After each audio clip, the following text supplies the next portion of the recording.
Presiding Officer, and my distinguished honorable ladies and gentlemen of the Honorable House of Representatives, the witness is hereby qualified for today's session. Thank you very much. Thank you. Distinguished colleagues, as you may be aware, we have a situation here, and will not permit us to keep our guests here too long, so we hope that we can make this conversation very succinct, because we have three of the agents of the executive to make the presentation. Please take note. We're not entertaining the proponent of the communication for at least 3 minutes, and then we can allow the minister to respond, and then we'll find a way out. Thank you. Honorable Ernest Massey.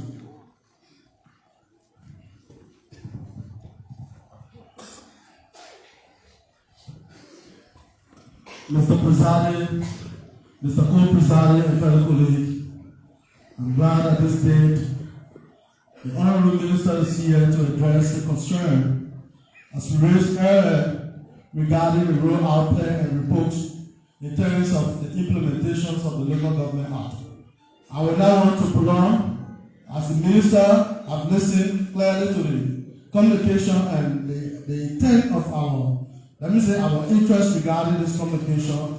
I would like to provide him the time so that he will let us know, as stated in the communication, what are the plans in regard to the implementation of the 2018 Local Government Act. Thank you very much.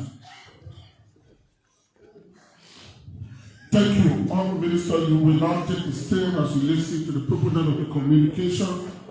We give you at least 45 minutes to make your presentations, and then colleagues will crisscross, and then we'll proceed from there. Thank you. Mr. Minister, you have the floor.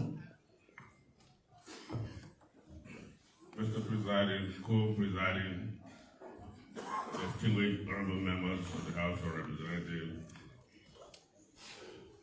we are grateful to God Almighty that we are able to respond to the call of the August body. Mr. Speaker, Mr. Presiding, with your permission, we want to make a small clarity. There is a wonder out there as to why we are attending this call. And in fact, this is a portion of the body, the majority bloc of the House. We are here because under the doctrine of separation of power, the legislature has oversight on the other 2 branches of government. Even a representative from my district has the constitutional authority to invite me, and I must attend. The caucus of any country has the authority to invite me, and I must attend. Most especially so when we have 44 lawmakers assembling and they request our presence. We are under obligation to attend, and so we are here. Having said that, Mr. Presiding, one of the cardinal pillars of the agenda of President Bloc and his government is decentralization. He has placed emphasis on it. We have been directed to ensure that decentralization takes full-fledged stage in the running of this government. In our capacity as minister responsible for local government, we have no choice but to do what is required of us. Firstly, decentralization is divided into 4 components. Decentralization of services, devolution of responsibilities and institutions, delegation of responsibilities and functions to trusted partners, and of course privatization. What do we mean?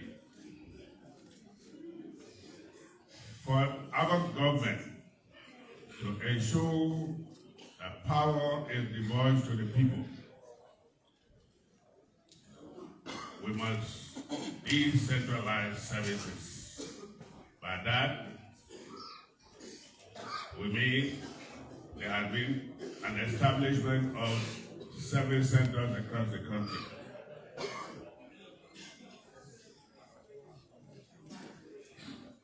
We came in when the Act of the local government have been passed since 2018 with a 10-year implementation plan. Unfortunately, we realized that almost 7 years had gone before we came in, or 5 years, so to speak, 5 to 6 years, with not much being done. Under our stewardship and the direct supervision of the President of the Republic, we were able to establish county councils as required by the Local Government Act. We were able to establish the National Council of Chiefs. We were able to have its leadership elected and subsequently inducted into office by the President. We have been able to establish local councils, county councils of chiefs. At the moment, as we speak to you, the county development agenda is being validated across the country with the direct involvement of the national legislature, both chambers. Mr. Presiding, members of the Honorable House, we have been able to ensure that the President was encouraged, which is his heartbeat, the devolution of authority to our local governments across the country. What we haven't succeeded doing is to make functional the service centers across the country. Reason being the absence of budgetary appropriation. Be that as it may, our partners, our bilateral and multilateral development partners who are taking interest in our decentralization program are working with us. As we speak to you, under a direct project being financed by the World Bank through the Ministries of Finance and Internal Affairs, an assessment of all of the 50 service centers across the country has just been completed. Report is being compiled. An reputable international institution was contracted, and those contractors, those consultants are at work. It is our hope that the honorable body will see reason to appropriate sufficient funds, and I mean sufficient funds in the budget that will help with the implementation, full implementation of the decentralization program, particularly the reactivation and operationalization of the service centers. Because with the service centers being functional, services to our people will be delivered. People wanting to get ID cards, people wanting to get passports, people wanting to get driver license, people wanting to register vehicles, people wanting to get birth certificates, death certificates, and you name the rest of the services, social services to be delivered by this government. We no longer have to come to Manoia. That will reduce costs and reduce time. Mr. Speaker, at this point, I want to pause, and if there are questions or inquiries, we'll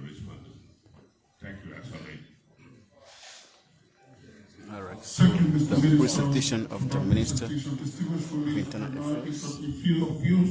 You are the still present, like we said, the environment is not that conducive for us to expand as a nation. So we're done.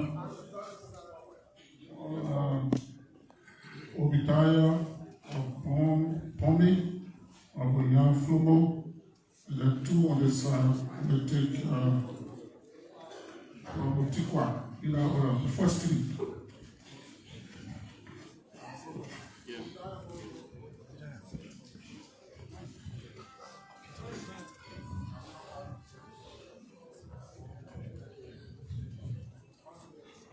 Honorable Presiding, Co-Presiding, Esteemed Police, to the Minister. We take this time to appreciate you for how you say talk about to join the working relationship with you and the Parliament, especially the Honorable President.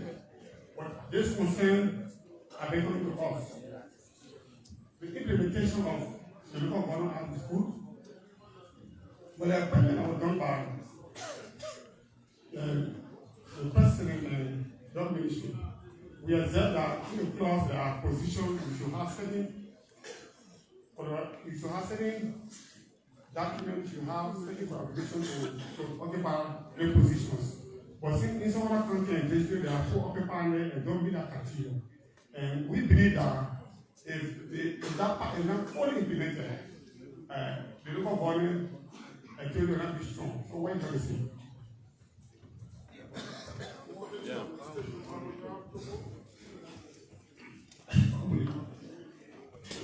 Honorable Deputy Speaker and Presiding Officer, co-presiding distinguished colleagues, let me extend thanks and appreciation to the Minister for honoring our invitation.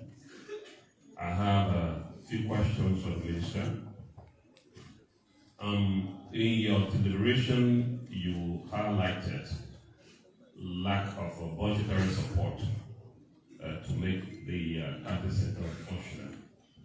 And we are now poised to receive the budget for appropriation, and it originates usually from the executive. Have you done your homework sufficiently so that that request will come to us? Question number 1. Question number 2. The Constitution is clear that our chiefs should be elected. And you also expressed that one of the agenda items of President Bloc is to ensure that the decentralization process goes smoothly and is effective. What plans are you making for our chiefs to be elected in the shortest possible time? And thirdly, there are a number of chiefs that are being appointed in our area, and a lot of them are not on salary. What efforts are you making in this time to ensure that the chiefs have their salaries and they take pay regularly? Thank you so much.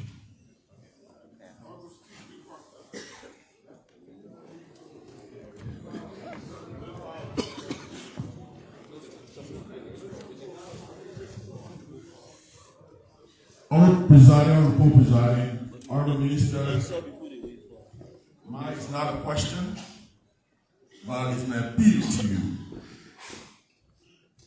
The people of the Electoral District 2 Riverside County, most especially the people of Biawa, they are concerned since this government took over, no one in our area has been appointed, and they are counting on you to convey their message to the president so that the leadership within the area of the Biawa can be constituted.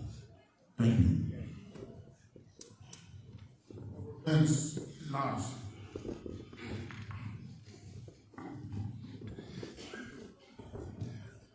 Deputy Speaker, Co-Presiding, fellow colleagues. Mr. Minister, your office is one of those offices that I highly respect.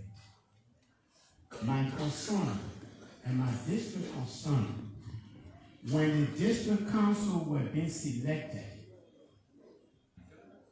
I was not informed when I heard the Internal Affairs Minister said that it's strictly executive.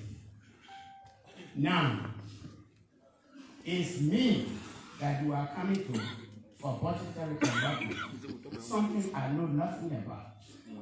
It's a concern. Two, the people that are selected by your ministry on the council, some of them cannot even read and write. My concern there is this country, we are not putting educated people so that we'll be able to strive to develop this nation. A man who can sign with a finger tongue is elected. Order. So, Order. I just want you to take it. Please take it back. I take it back. No. So, that is my concern, but I take that back. Thank you. Okay, distinguished colleagues, I'm going to take it back. So, Mr. Minister, finally, before we respond, I would like to pose a comment by asking you this question. I have a concern, Mr. Minister, as the presiding, and one of the We'll go back there.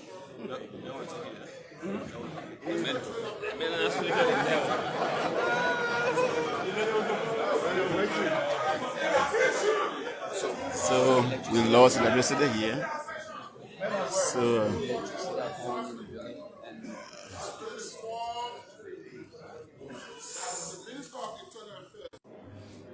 The Ministry of Internal Affairs, under your direct supervision, has gone into Lofa County specifically that some of our chiefs, paramount chiefs, clan chiefs, you name it, that were appointed as far back, Charles Taylor, the former President George Weah. We have been informed that you, Minister of Internal Affairs, took a decision to have most of our chiefs or some of our chiefs replaced from position they served, some of them 5 years, 10 years. Some of them got into these positions by the section, a sentencing clause holding to the fact that some of those arrangements that has been done in the past, you not invoking the Local Government Act, and not bringing them up to speed, but just created a trauma for our people, especially to speak, Mr. Minister, the case is FOIA.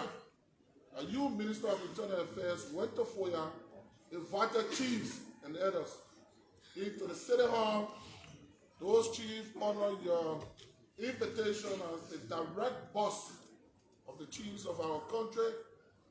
Unfortunately, and lastly, that you, Minister of Internal Affairs, having invited your chiefs, they were humiliated after inviting them just to announce replacement in the hall after being called by you, Mr. Minister, to grace and occasion in FOIA specifically. I learned district number 2, district number 3, and district number 4, all of the districts there is this panic. Then you begin by dismissing and replacing instantly in the City Hall of FOIA, where you heard on the media on recalling Mr. Minister. I know we have a best practice. If someone is under your employed, there are procedures in dismissing or replacement. But to the best of our collection, that you, Mr. Minister, stood in the hall to announce Mr. John Brown, for example, you have been replaced by Mr. Paul Siafat, thereby creating trauma for our people, and there's a serious panic within our people in the community. So we'd like you to conclude in your presentation, Mr. Presiding, as the direct representative and part of the caucus of Lofa County. Most of our colleagues have similar concern from the county, but I just thought to present this so that you can make this clarification as we represent our people. Thank you, Mr. Minister. How true is that?